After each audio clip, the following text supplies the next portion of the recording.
everybody stands up, 2 reps, everybody sits down, 3 reps, everybody comes to order. Okay, so we're all in order.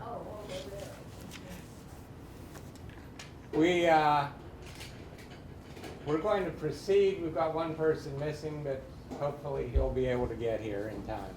We're going to start with the Pledge of Allegiance, which will be led by Paul Kennedy.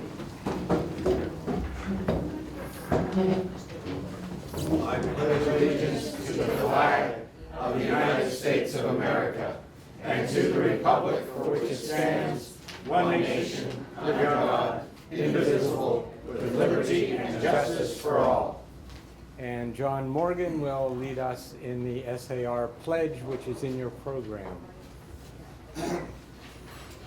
We, the Descendants of the heroes of the American Revolution, who by their sacrifices established the United States of America, reaffirm our faith in the principles of liberty and our constitutional republic, and solemnly pledge to defend them against every foe. Marushka Steele will lead us in God Bless America. God bless America, land that I love. Stand beside her and guide her through the night with the light from above. From the mountains to the prairies, to the oceans, white with foam. God bless America, my home, sweet home. God bless America, my home, sweet home. Rennick Steele will deliver the invocation. Can we bow our heads? Dear Heavenly Father, bless this gathering, the sons and daughters of the American Revolution. It was our forefathers who shed their precious blood to found the United States of America, the world's greatest democratic republic. We pray, Heavenly Father, you will protect our current servicemen and women, serving at home or abroad, by land, by sea, or in the air. Gird them with thy strength and endue them with thy wisdom, that they may do their duty to thy honor and glory. And we pray that you bring them home safely to their families. Bless this food which we are about to receive from thy bounty. In Jesus Christ we pray. Amen. Amen. Y'all may be seated.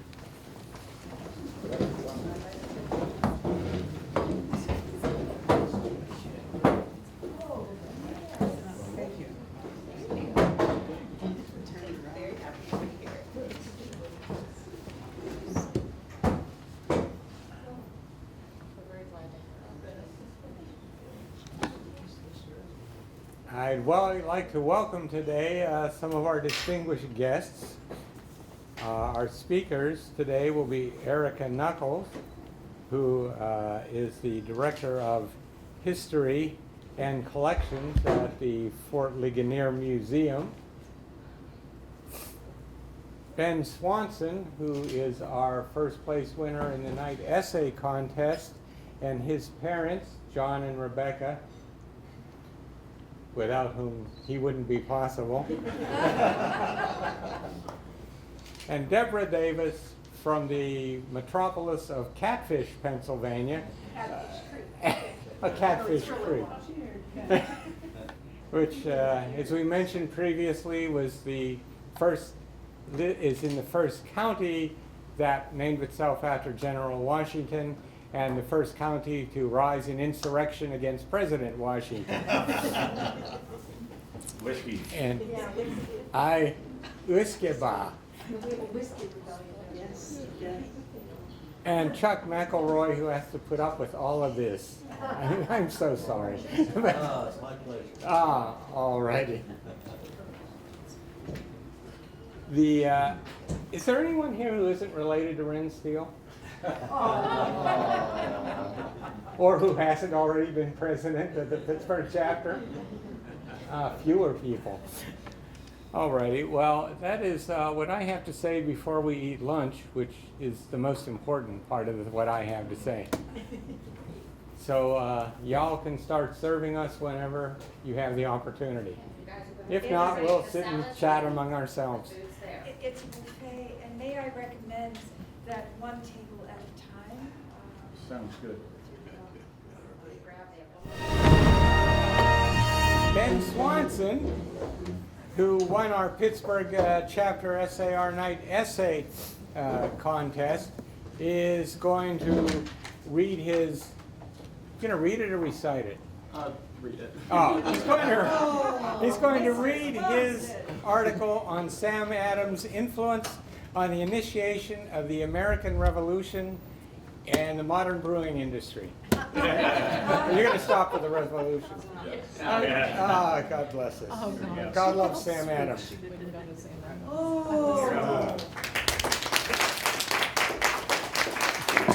If you need this, you can. Hello? Can you? Is this on? Just push it down. Push the button. Buttons. That says power. Here, John, younger people are better at that. Yeah, but younger people are better. Testing. Is it working? No. No. All right, I'll just speak loud. Oh, I'll speak Really loud. loud. We can. Yeah, I can. Well, I want to thank you all for having me here today. It's an honor to read in front of you all. So, Samuel Adams was one of the most important founding fathers of America. As a leader of the Patriot cause, he held many prestigious jobs and titles. This includes, but is not limited to, a Massachusetts legislator, a member of the Sons of Liberty, and a representative in the Continental Congress. Samuel Adams' influence played a large role in the initiation of the American Revolution. Adams became a legislator of Massachusetts in 1765. He was known to frequent taverns all across the city to discuss politics with the common folk. Most of the people of Boston shared the same political views at this time, which Adams used to his advantage to gain their trust when discussing politics.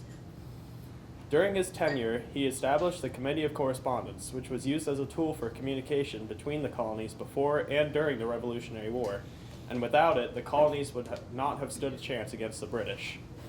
As a Massachusetts legislator, Adams was placed onto nearly every committee and assisted in writing nearly every report written by the court.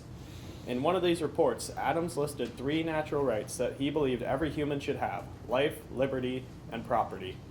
This report actually influenced the idea of life, liberty, and the pursuit of happiness, which was put into the Declaration of Independence. Shortly after the passing of the Townshend Acts of 1767, Samuel Adams wrote a letter to other legislators of the colonies to voice his frustrations with the acts. This letter, known as the Massachusetts Circular Letter, raised concerns among the colonists about their natural rights being stripped from them by the new acts imposed by the British. The letter states, "The acts made in Parliament imposing duties on the people of this province with the sole and express purpose of raising a revenue are infringements of their natural and constitutional rights, because as they are not represented in the British Parliament, His Majesty's Commons in Britain by those acts grant their property without their consent." Adams was frustrated because the colonists' right to own property was being infringed upon by the Townshend Acts. The letter also states, "This House further are of opinion that their constituents, considering their local circumstances, cannot, by any possibility, be represented in the Parliament, and that it will forever be impracticable that they should be equally represented there, and consequently not at all, being separated by an ocean of 1,000 leagues." While not directly calling for war, Adams ruled out the idea of having a colonial representative in Parliament, which leaves very few other options to appease his and the other colonists' concerns. King George III learned of the contents of this letter and demanded it to be rescinded, but Adams and the recipients of the letter refused, which led to the stationing of troops in Boston, escalating tensions between the two sides. Samuel Adams was mentored by James Otis Jr., a Massachusetts legislator and patriot, early in his political career, to learn different methods of political resistance. These skills helped him to become a leader in the Sons of Liberty, which he joined shortly after its formation. Adams' cousin, Henry Bass, was one of the 9 founding members of the group. The Stamp Act riots of 1765 were actually led by Adams, along with a select group of other leaders in the organization. Together, they funded elaborate funeral processions for the victims of the Boston Massacre to remind the colonists of the horrid acts of the British and to keep them opposed to British rule. Even the Boston Tea Party, one of the largest acts of resistance against the British, was partially led by Adams, along with other groups of the Sons of Liberty members. The day after the event, he wrote to Sons of Liberty members in New York and Philadelphia to tell them about the success of the plan. Samuel Adams was an original member of the Continental Congress. Of all of the members, he was one of the strongest proponents of American independence, although he was aware of the fact that war would have to break out before the colonists could truly be free from Britain. In a letter to a friend, Adams wrote, "I am perfectly satisfied with the necessity of a public and explicit declaration of independence. I cannot conceive what good reason can be assigned against it." The Continental Congress drafted and signed the Declaration of Independence on July 4th, 1776, although Adams was known to have wanted it written sooner. He would have preferred it to have been sent to the king as soon as the first shots were fired at Lexington and Concord. Although many of the founding fathers could be credited with creating the spark that grew into the Revolutionary War, none had as much influence and leadership as Samuel Adams. Among those who signed the Declaration of Independence, few shone with more brilliancy or exercised a more powerful influence than Samuel Adams. His roles as a Massachusetts legislator, member of the Sons of Liberty, and representative in the Continental Congress played a large part in initiating the American Revolution. Well done. Huzzah.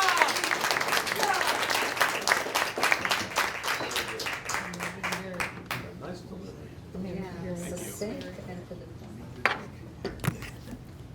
So which button do you think? Check, check, check. That's not bad.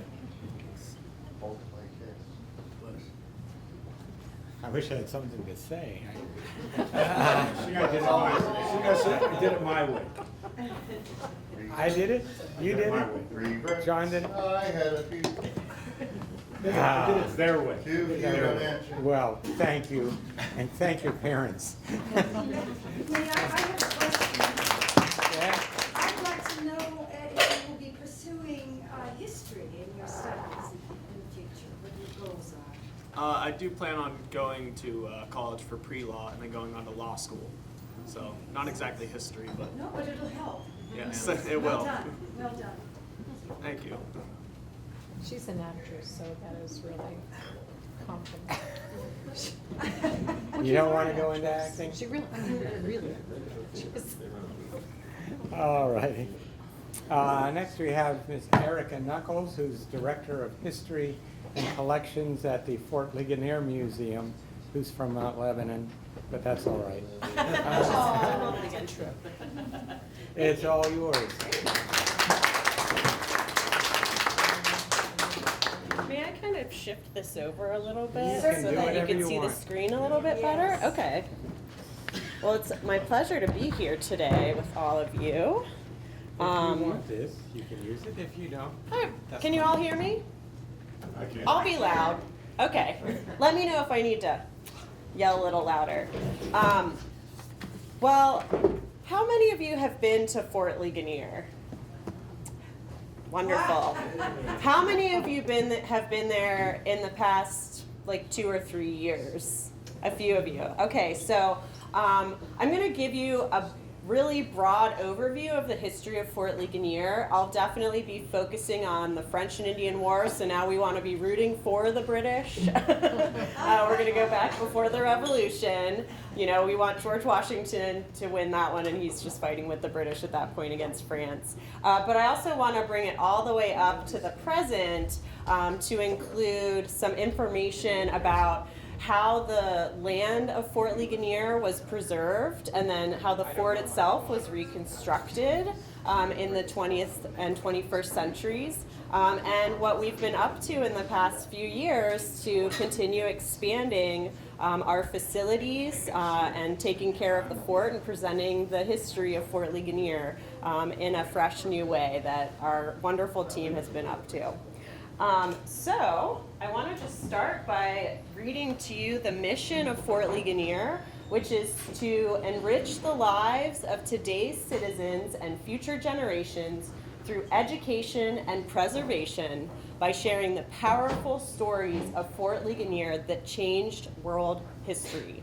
And this is very important, especially that last line about world history, because when you come to Fort Ligonier, it's not just local or national history, it is a site of world history. And that's because the French and Indian War was part of the First World War, which was known as the 7 Years' War. And the 7 Years' War included fighting here in North America, in the Caribbean, South America, Europe, Africa, India, and as far away as the Philippines. And it involved every major European power at the time. But the entire World War started in America, and not just in America. This is Voltaire's quote about the 7 Years' War. Sparks from America soon set Europe ablaze. It actually set the world ablaze. And it's because of this spot that we're all very familiar with here.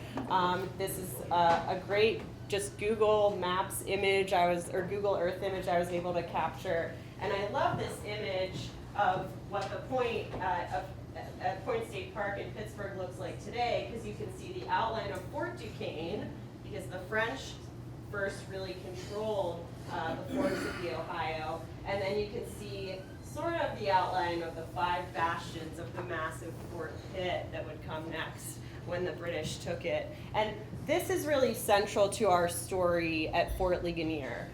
And also, in case you hadn't heard, Fort Ligonier also now runs another museum. We now run the Braddock's Battlefield History Center in North Braddock, Pennsylvania. We just accepted stewardship from Robert Messner, who single-handedly started the whole museum, and it was very important for it to be where the battle had happened in North Braddock. And this is really where Fort Ligonier's story starts, is at Braddock's Battlefield History Center, because it was in 1755, after a young man named George Washington kind of hadn't been able to get the French to leave the area of the Ohio River Valley. And so General Braddock was sent over, and he ended up starting down in Virginia in Alexandria, went over to Fort Cumberland and built the road he almost made it to Fort Duquesne, but unfortunately we consider it Braddock's defeat, but it really was a great day for the French and the Native Americans. It really should be called Beaujeu's victory. Braddock's forces were defeated within 10 or 12 miles of Fort Duquesne on July 9th of 1755. So because Braddock had been unsuccessful and had had such a terrible defeat, that's the battle that really sparks that global world war. It shocked the world, and it wasn't until 1758 that the British Army decides to go after Fort Duquesne again. Now that piece of land where Fort Duquesne was, that we call Pittsburgh today, was extremely crucial, mainly because of the waterways. The waterways were the superhighways of the 18th century. If you could control those waterways, you could control trade inland for thousands of miles. And what it really did was connect New France in Canada up here, and also La Louisiana, which ran down the Mississippi River Valley all the way to New Orleans. So it really helped to connect that French Empire in North America, and it also prevented the British colonies from expanding westward. So that's why a whole world war was fought over, really where we all live today. So General Forbes, he takes a very different approach than Braddock. What Braddock had done well, even though he had a really, really bad day in 1755, but what he had done really, really well, and that he doesn't get the credit that is due to him, is he moved his army extremely quickly, having to build that road to Fort Duquesne. Now, General Forbes, decided he wasn't going to take the Braddock Road. He thought that the French would expect him to do that. He wanted more of an element of surprise. So he actually, I'll go back to this, he actually starts in Philadelphia instead of Virginia, which really made George Washington mad, because George Washington was part of the Forbes campaign. He wanted Virginia to benefit from the road to Fort Duquesne. So Forbes starts in Philadelphia and goes across Pennsylvania, and about every 50 miles, he wants to take a much more methodical approach to Fort Duquesne. So about every 50 miles, he builds a fortified supply depot, a fortification. He either improves upon one that's already there, like Fort Littleton, or he completely builds new fortifications. And the last one before going after Fort Duquesne, that's about 50 miles from the point, is Fort Ligonier. So at that time it was called the Post at Loyalhanna. So Forbes has an army of over 6,000 people. Around 5,000 of those eventually find their way to Fort Ligonier. But before that, when they were constructing the fort, there were about 1,500 soldiers who were building Fort Ligonier. It took them about 4 months, and whereas Braddock had moved from Alexandria to just within range of Fort Duquesne by July of 1755, Forbes doesn't even start building Fort Ligonier until September of 1758. So it's taking him a much longer time, but he wants to protect his supply line. You can have the best trained soldiers in the world, but if you cannot feed them, they are going to be totally worthless. And Fort Ligonier in 1758 is the Wild West. It's the Wild West. There aren't even Native Americans that live out there. Do you want me to should I just turn this off? Is that what's buzzing? Okay. Great. Okay, wonderful. So if you're out in the middle of nowhere, you have to bring everyone and everything that you need to support that huge army. And at that peak of over 5,000 people, that was the second largest population in Pennsylvania at the time. The other one was Philadelphia that had 25,000 people. So they're building the fort in September and into October. The troops are hard at work, and on October 12th of 1758, the fort gets attacked. And this is a wonderful painting by the artist John Buxton. Some of you may be familiar with him. And this is the French perspective of, they're up on what's now a cemetery hill overlooking Fort Ligonier. And you can see the fort is still under construction. All of the white are the tents that the soldiers are sleeping in at night.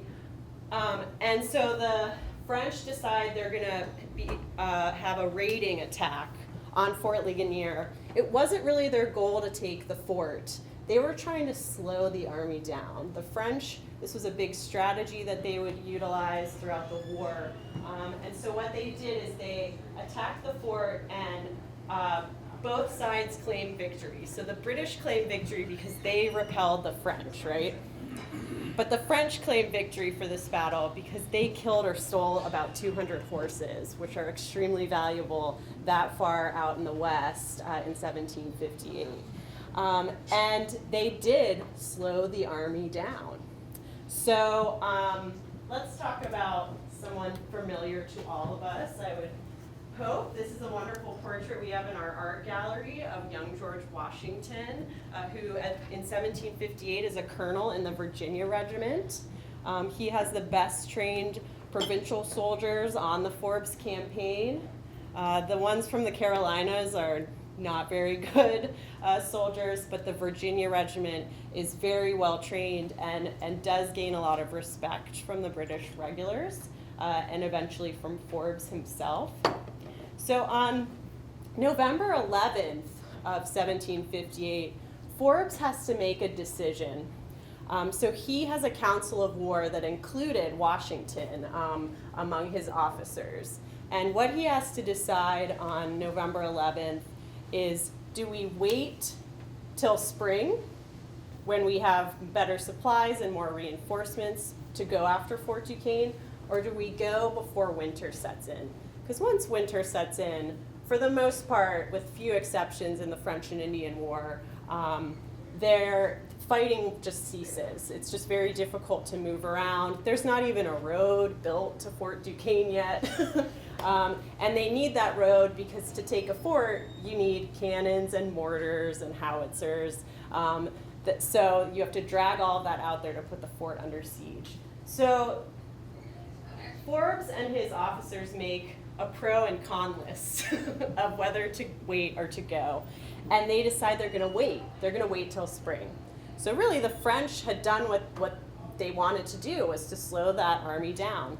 Well, the very next day on November 12th, and this is actually one page of an 11-page document that Washington wrote after the Revolution, just before he became president, and it's his memories of being in the French and Indian War. And he writes about being at Fort Ligonier and about what happened on November 12th of 1758.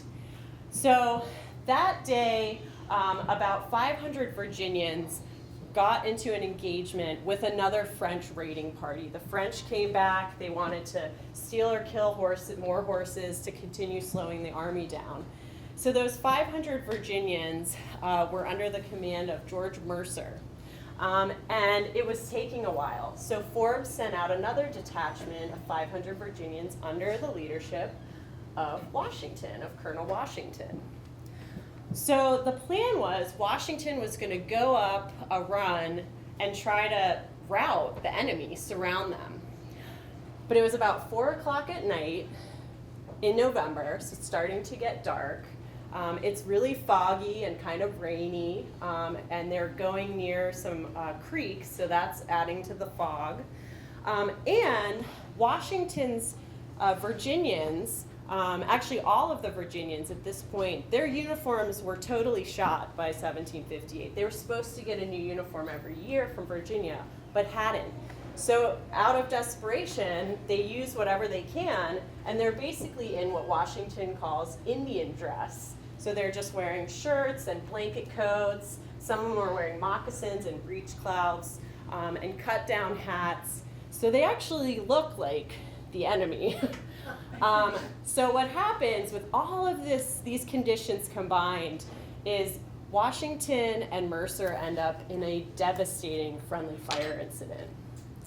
And it was the last action Washington saw in the French and Indian War. And we have a brand new painting that we just debuted a couple of weeks ago by the artist Chaz Fagan, who grew up in Ligonier. He's always wanted to paint the friendly fire incident, and this is his depiction of it. It's a stunning painting, it's huge. I really, encourage you to come and see it in person. And here's kind of a detail of it.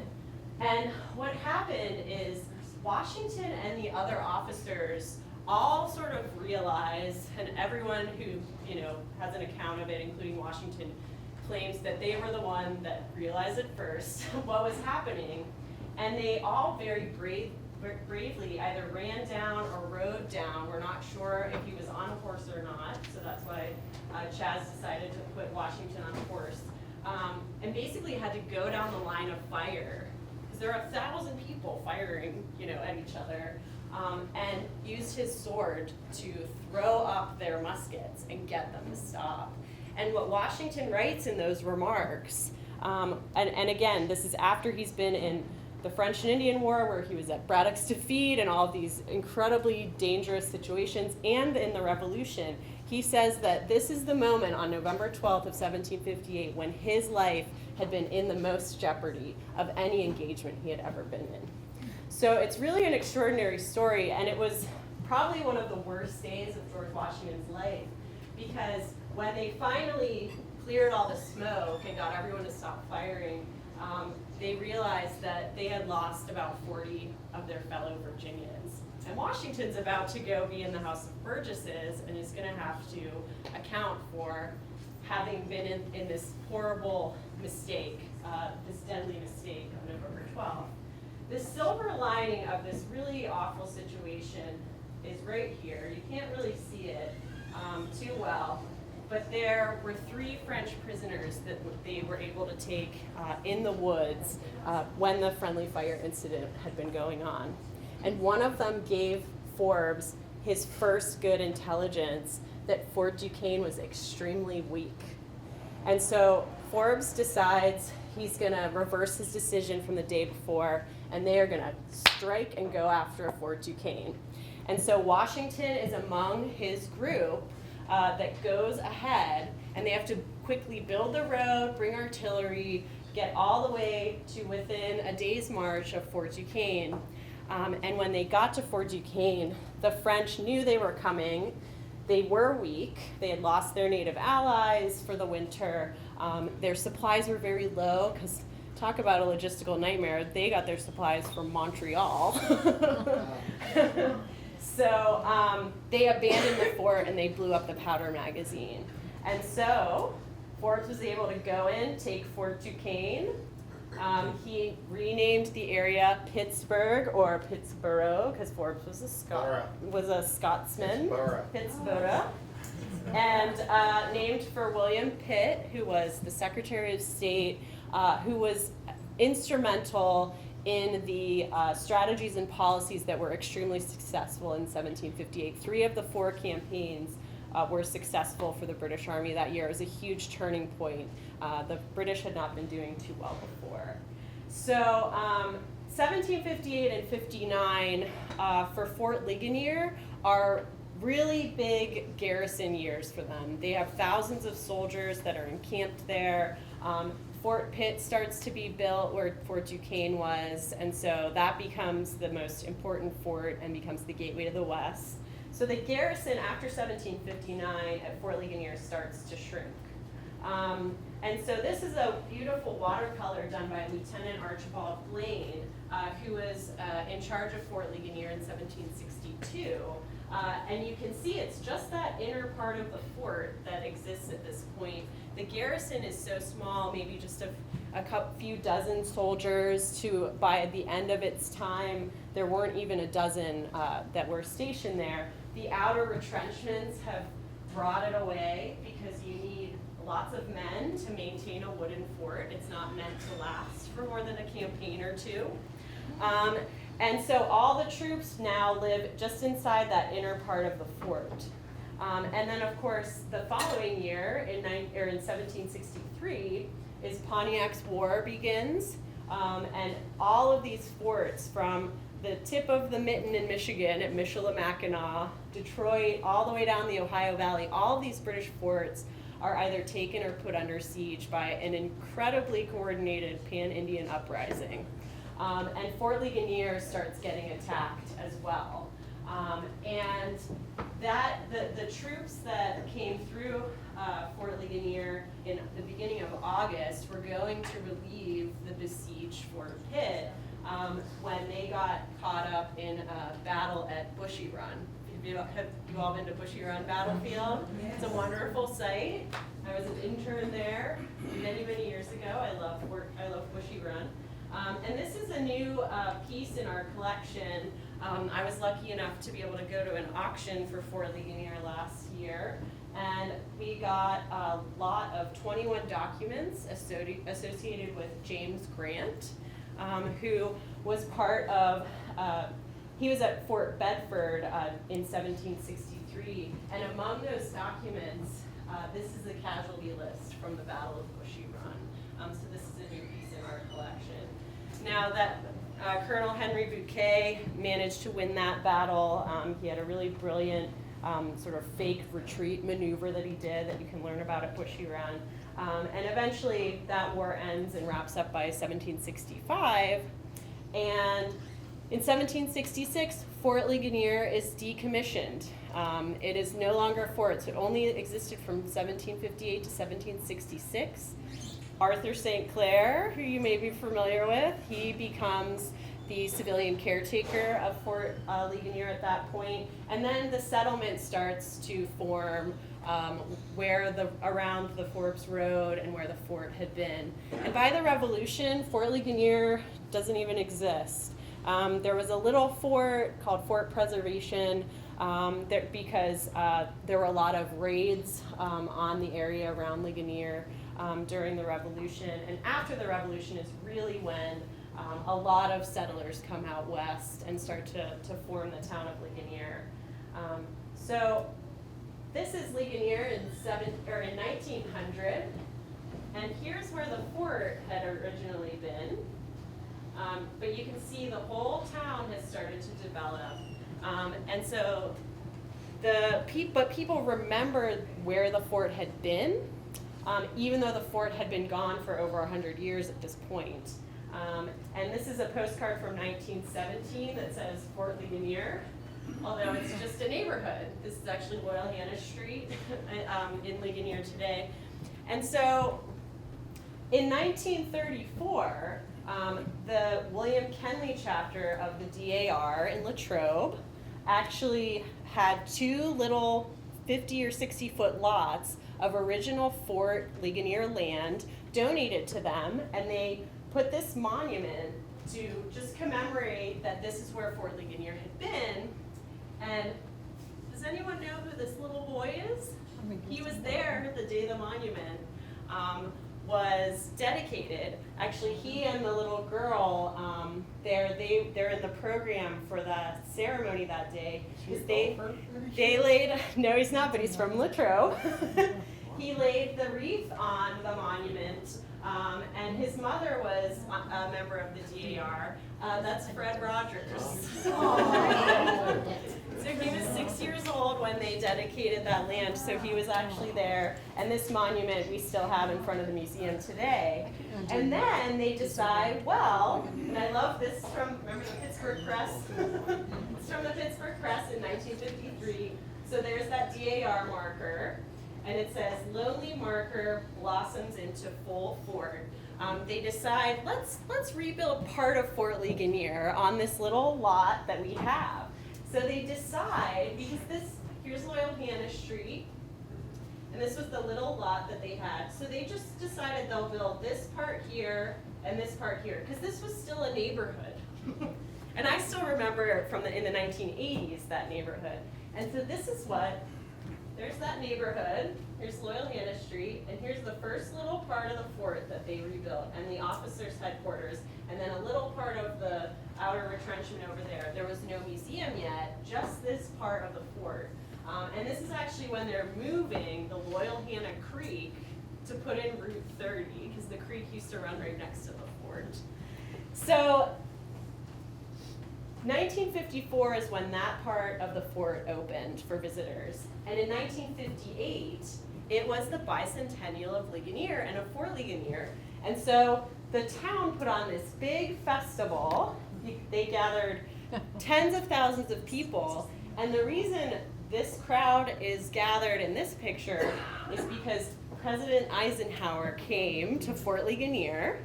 He gave a speech. And that's him finishing what's called the Century Chain, which is in front of the museum now. And it was just this wonderful celebration in Ligonier. And it was a very inspiring celebration because it went on 2 years later in 1960 is when they started what used to be a very small festival, Fort Ligonier Days, which is much larger today.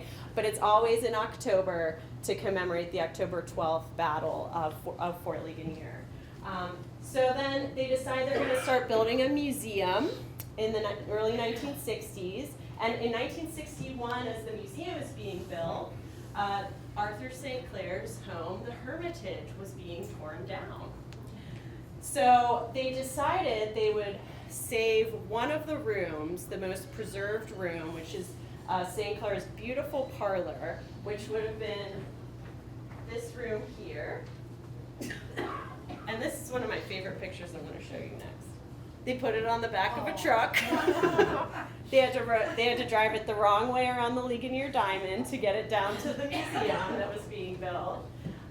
They removed that, fake brick siding and cleaned it all up, and they attached it to the first part of the museum. And it is still there today. They expanded the museum in 1977, so now the St. Clair Parlor is inside. They just built right around it, so you can visit Arthur St. Clair's Hermitage. The same time they were building the museum, they came across this incredible find. They were digging the foundation, and they found this cache of artifacts in this muddy muck and silt. It was an old stream bed.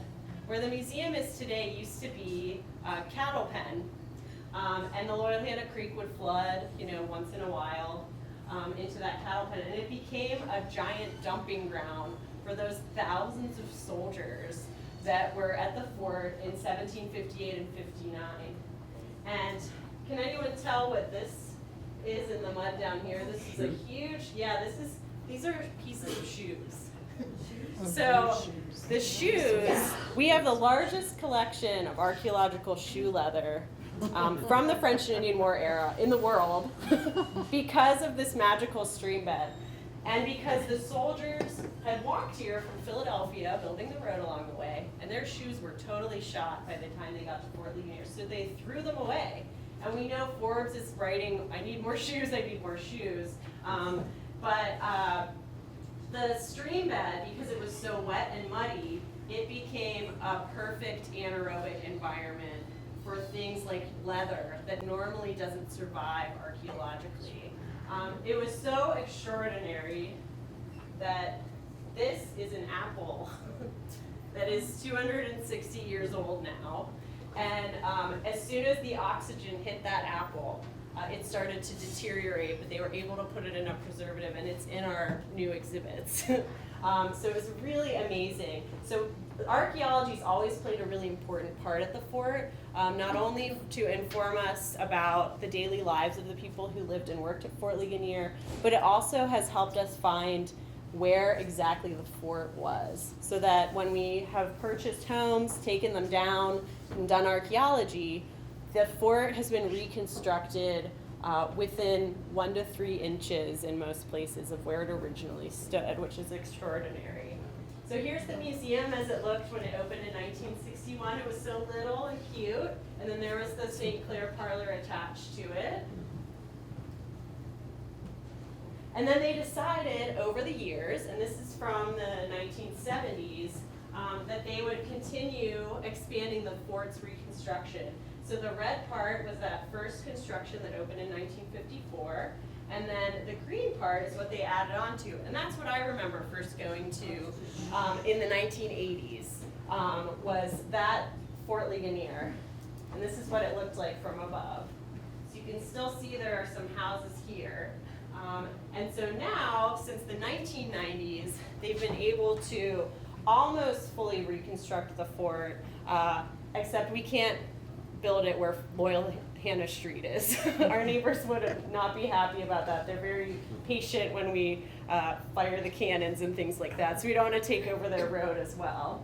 And so this is the complete the fort, where this is all the area they were able to remove and change to then be able to add the Fascine battery that was built in 1759, and then almost all of the outer entrenchments, as well as some of our lower fort area where there were some hospital buildings and a sawmill and smokehouses and bake ovens and things like that. And so this just was from, I think, last year, around March. So you can see that whole reconstruction. We're on 7 acres now. And then this is all new as well. We just opened a Center for History Education just a couple years ago as well. So we're able to expand our programming. And then it was my privilege and honor to be able to redo almost all of the exhibits in the museum as well. And those were just finally, the last piece was added with Chaz's painting, which is in our new George Washington gallery, which includes George Washington's remarks, that document I showed you a page of.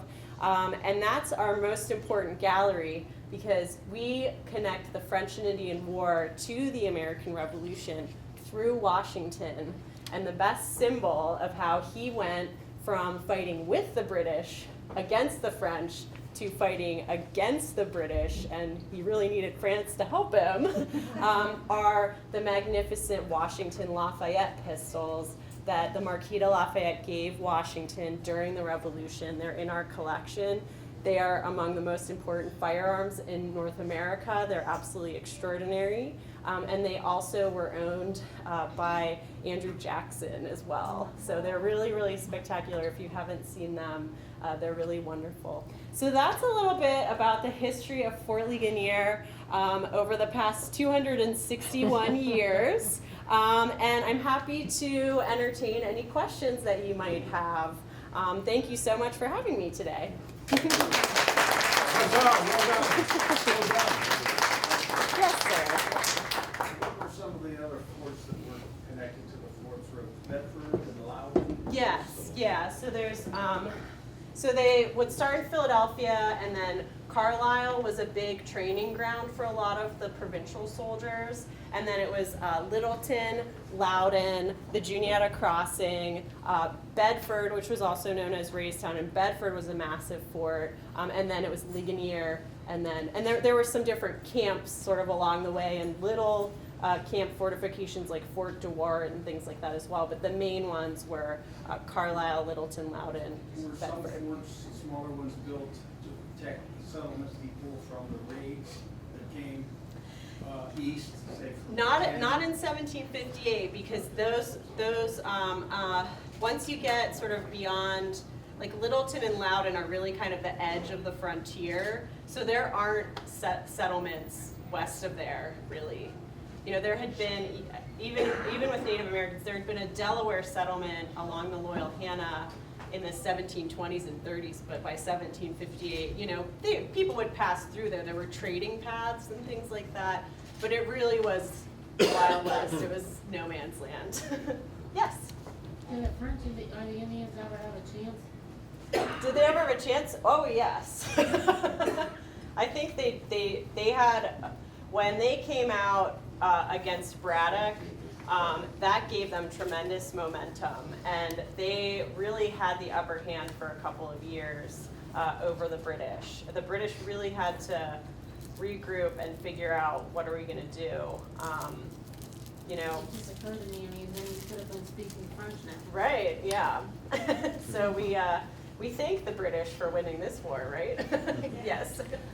You said there was every 50 miles. And I was like, how long would it take them to move 50 miles, like an army? Well, and actually, the reason they pick 50 miles is because if you're caught in the middle of that, you're within a day's march of safety. Now, a runner that's bringing communications, they could make that 50-mile journey in a day.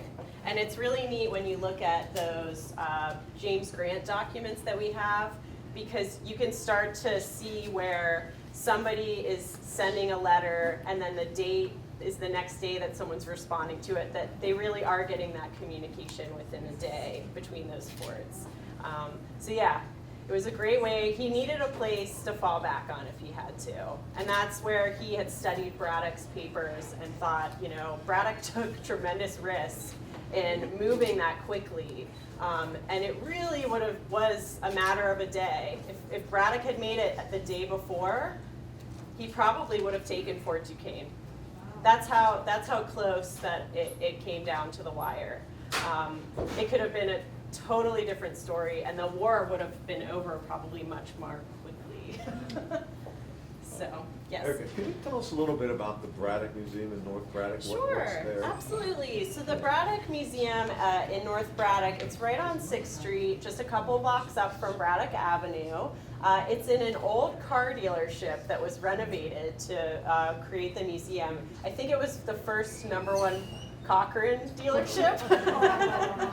So it was restored and renovated, and it's actually right at the spot where the first clash of the battle happened. So even though it's a city now, you actually can trace different parts of the battlefield. And we have a 3-acre lot that we are working to improve the parking lot and then create some green space so that we can interpret that very important first clash of the battle that Captain Beaujeu was leading the French and was killed right near there, right at the beginning of the battle.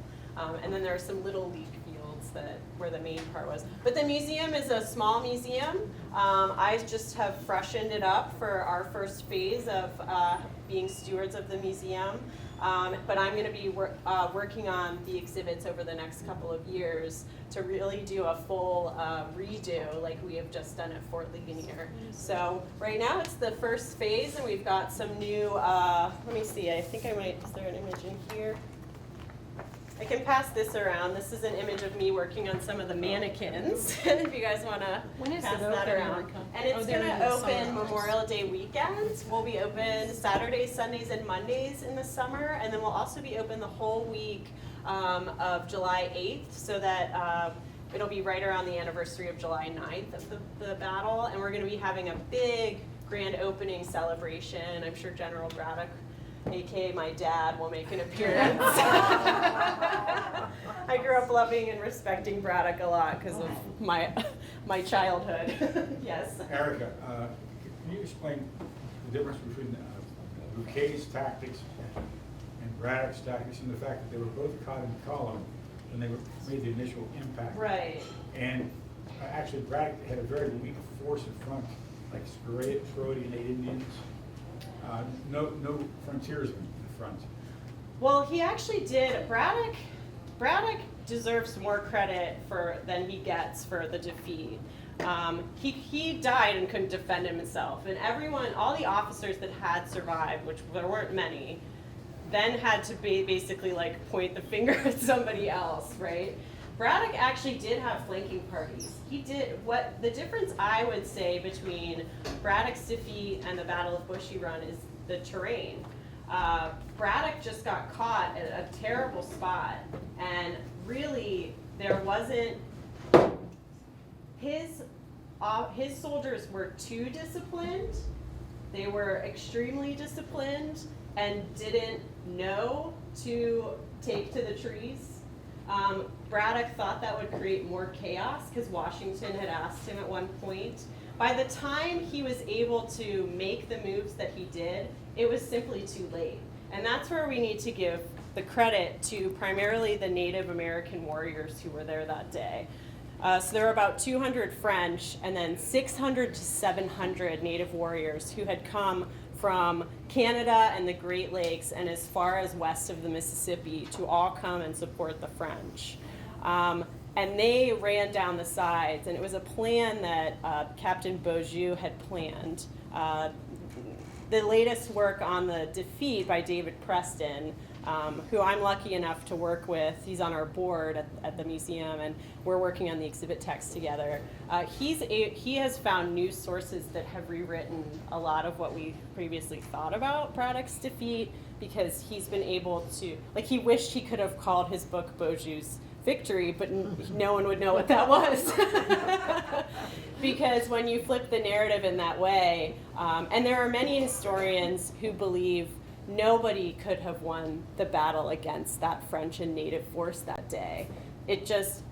They were up against French officers who were homegrown in Canada, who knew petite guerre, tactics, and had such better relations at the beginning of the war with Native Americans than the British did. So, and Bouquet knew that by 1763. What I'm saying though is, he pulled back to Edge Hill. But he also didn't have a mile-long line of march. Right. And a river they had just crossed with the baggage at the back.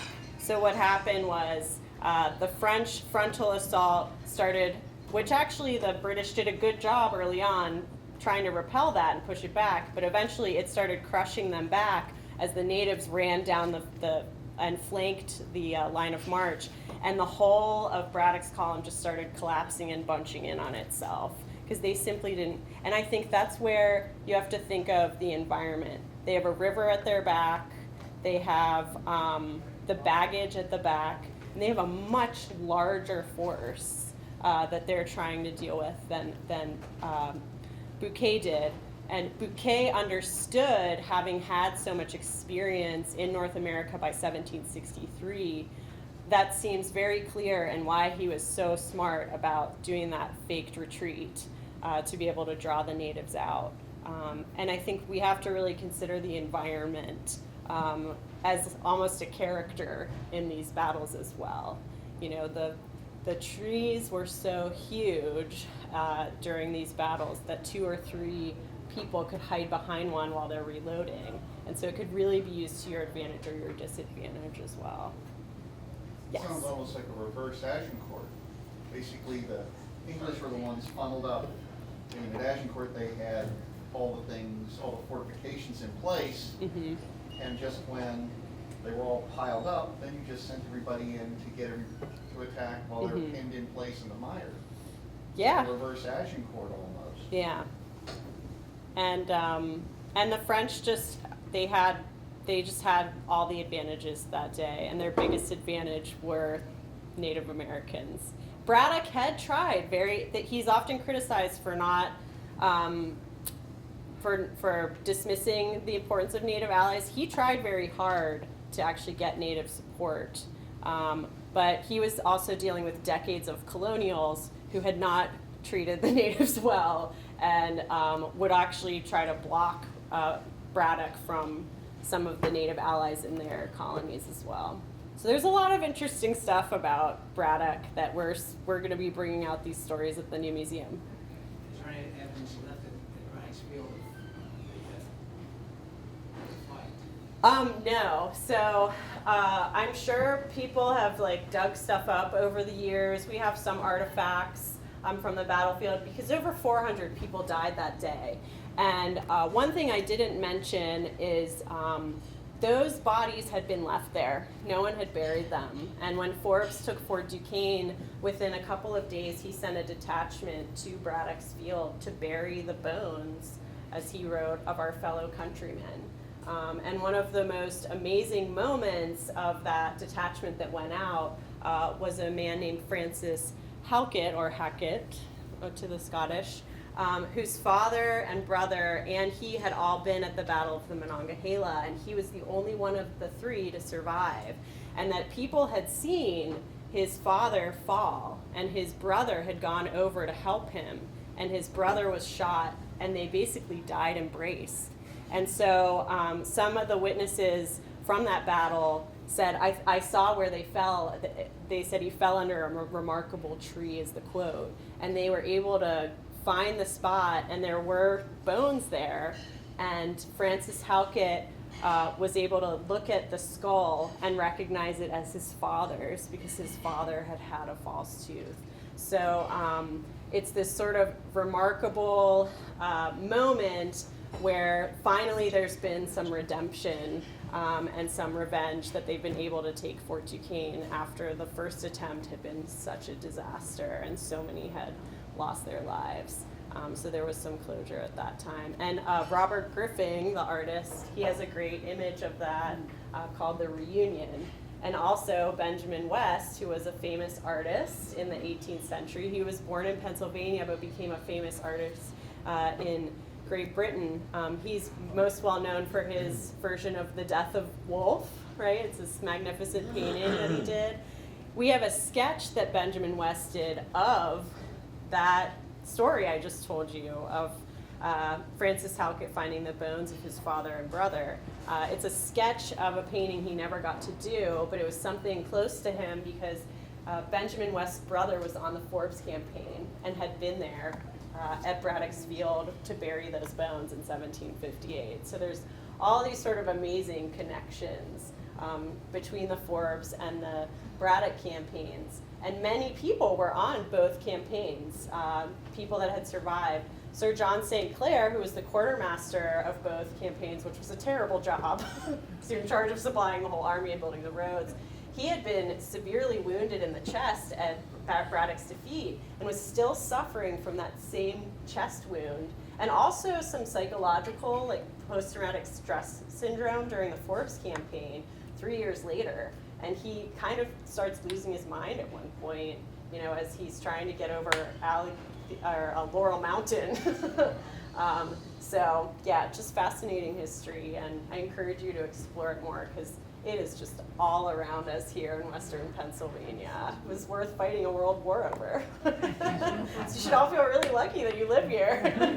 I do. Any other questions? I feel like going to Fort Ligonier. Oh, I hope you'll come. Well, I brought brochures and calendars of events.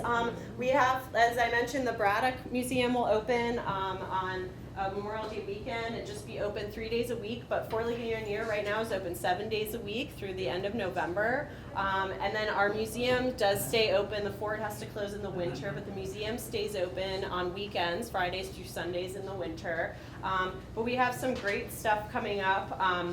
On Memorial Day weekend at Fort Ligonier, we have an 18th century military encampment. We're going to have a reenactment that weekend as well. So if you enjoy reenactments, but maybe want to avoid the crowds of Fort Ligonier days, you can do that on Memorial Day weekend at Fort Ligonier. And then we also have started doing some wonderful sunset tours. And also one of our favorite things is returning. Every few years, we try to have the Westmoreland Symphony play at Fort Ligonier, and they are coming back on June 29th, and it'll be a free concert. It'll be rain or shine because we have our new Center for History Education, and if it rains, we can hold it in there. Otherwise, it'll be out in the fort, and it's just a really magical evening. So make sure you grab some of these, and we would love to have you come out to Fort Ligonier and also the Braddock's Battlefield History Center. So thank you so much for having me today.